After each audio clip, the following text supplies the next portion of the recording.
आज से 70 साल पहले एक अमीर यहूदी ताजिर यूरोप की एक ट्रेन में सवार होता है।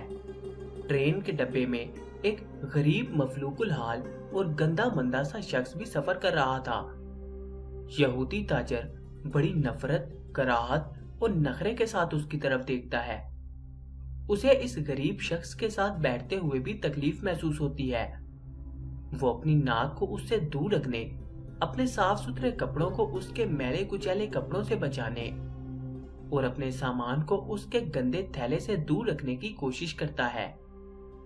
गरीब शख्स हैरत से इस अमीर ताजिर की तरफ देखता है। ताजिर को उसका यूं देखना पसंद नहीं आता, चुनांचे वो उसकी बेइज्जती शुरू कर देता है। वो उसे डांटता भी है और उसे गालियां भी देता है, उसे ठुड्डे भी मारता है और आखिर में उसे चलती ट्रेन से धक्का देने की कोशिश भी करता है।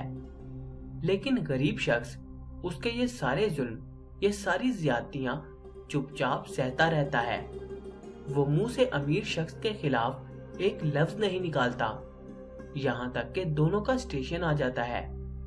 अमीर शख्स को प्लेटफॉर्म पे पूरे शहर के मुअज्जिजीन, दानिश्वर, सियासतदान, बिजनेसमैन और स्कॉलर्स दिखाई देते हैं। वो ट्रेन से उतरकर लोगों से इस इज्तिमा के बारे में पूछता है तो उसे बताया जाता है कि इस ट्रेन में यरूशलेम का सबसे बड़ा बरी सवार है। ये लोग उसके इस्तकबाल के लिए प्लेटफॉर्म पे खड़े हैं। वो अमीर ताजिर भी इन लोगों के साथ खड़ा हो जाता है।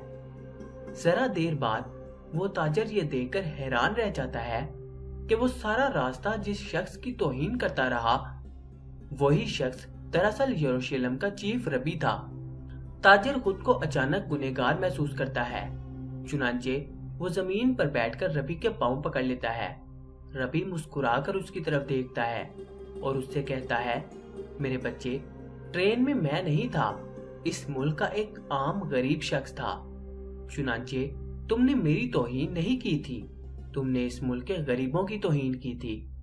तुमने अगर एक रबी की तौहीन की होती तो मैं तुम्हें फौरन माफ कर देता, लेकिन क्योंकि तुम्हारा हदफ गरीब लोग थे, चुनांचे तुम्हें अब इस मुल्क के तमाम गरीबों से माफी मांगना पड़ेगी। बसूरत दीगर अल्लाह ताला तुम्हें माफ नहीं करेगा।